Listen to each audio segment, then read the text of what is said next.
So ever since Super Mario Bros. The movie with Bob Hoskins and John Leguizamo dropped way back when, there's always been this skepticism, trepidation, fear around a new video game movie adaptation because, you know, generally they suck. Every time a new one comes out, we're like, we see the commercial, we get excited, and then, you know, reality sets in. Double Dragon? Amazing. Mortal Kombat Annihilation? Perfect. The list goes on. So when Last of Us was first announced to have an adaptation in the works, I think that a lot of us were like unsure as to whether or not this was actually going to happen because lots of movies get talked about being in the works and most of the time it never happens. This time it's real. And then the casting choices were announced and a number of us were like, what? Then we saw the commercials and then we got really excited. And now we have some reviews that have come in, early reviews, and now we have even more reason to be excited. So when the early reviews first dropped, Rotten Tomatoes had 100% perfect score. And since then, it has dropped down quite significantly to a dire and hopeless 97%. So we're gonna look at some of these real quick. We also have an article from The Hollywood Reporter that goes more in depth, but we're gonna start off with some of the Rotten Tomatoes snippets. Even knowing what ordeals likely would lie ahead in a second season of The Last of Us, we're desperately hoping for a renewal, a move deserving given the show's quality. It's cool, man. This series is its best case scenario. The original creator, a proven HBO visionary, an A-list cast, and a script that found every heartstring it could possibly pull. Dude, extremely loyal to the source material, the series is able to expand on some of the story beats to make it even better for the screen. Longtime fans will love it, and newcomers will be hooked. Pascal and Ramsey are incredible together. Well, let us fans be the judge of that. Missy, Tessa Smith, I don't know if she played the game or not. I have no idea who she is. A perfectly acceptable way for those who don't know their D-pad from their analog stick to experience one of the great sci-fi narratives of the last decade. By stripping the gameplay out of a game that's fleshed out by televisual tropes, the series ends up mostly just the latter. Okay, all right. Maybe a reason to keep our expectations in check a little bit. The Last of Us is to be praised for. Maybe a lot of this just stems from relief that The Last of Us doesn't suck. Maybe that's where the bar is at. I mean, we got Sonic the Hedgehog, that was pretty good. Sonic, Last of Us, basically the same genre. The Last of Us is to be praised for helping break the video game adaptation curse that has permeated for decades. For new audiences, The Last of Us is very much worth viewing, as its story is still gripping, even when told through a new medium. The Last of Us is a sprawling, emotional epic that captures the game's spirit while expanding on the narrative in surprising and rewarding ways. So it seems like, across the board, people are pretty happy. Last of Us breaks the decades-old curse and delivers. I feel like Sonic the Hedgehog kind of broke that curse, to be fair, but maybe The Last of Us goes well beyond the scope of what Sonic was able to accomplish. The Last of Us breaks the decades-old curse and delivers a masterful adaptation of the beloved video game. The series brings everything a hardcore fan wants while crafting a journey that will give new viewers an equally enriching and emotional experience. Pedro Pascal and Bella Ramsey are incredible in The Last of Us, an unmissable, perfect adaptation of the hit video game series that manages to do the Naughty Dog title justice, all while expanding the world in thrilling new ways. This is everything that we want from a video game adaptation of The Last of Us. Let's see if there's any other, rotten scores. It seems like there was just that one. This is good stuff. I mean, obviously, this is not like a heck of a lot of reviews, but at least gives us a sampling of what's to come. There's only one negative review, the one curmudgeon in the entire bunch.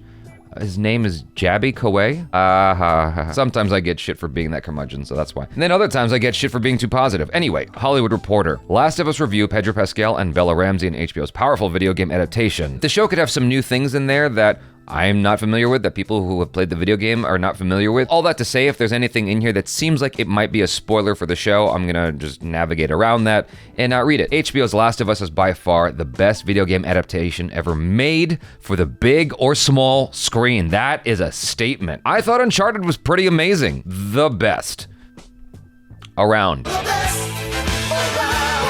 That's the blurb HBO wants for this post-apocalyptic tale of desperation, perseverance, and zombies, and that's the blurb HBO is sure to get because it's almost incontestably true. What? That's a nice big word there. At the same time, it undersells just how very good The Last of Us is, simply as a TV show, albeit one existing fans will recognize as closely, at times shot for shot and line for line, linked to its Naughty Dog source material. This is awesome news, everybody, especially having come off Halo. the TV adaptation. I don't know what their source material was. Apparently it was the book. I never even knew there was a Halo book until that show dropped. The best thing I can say about The Last of Us is that as often as it made me think of The Walking Dead, and it's unavoidable that it will make you think of The Walking Dead, it more frequently reminded me of the desperate, wary humanism of Station 11. I don't know what Station 11 is. And even the deeply felt central relationship in Charlotte Wells' film Aftersun. These are two things I do not know. Maybe I need to watch them. An otherwise very different story of a father and daughter learning to communicate in an alien world. So there's your alternative blurb,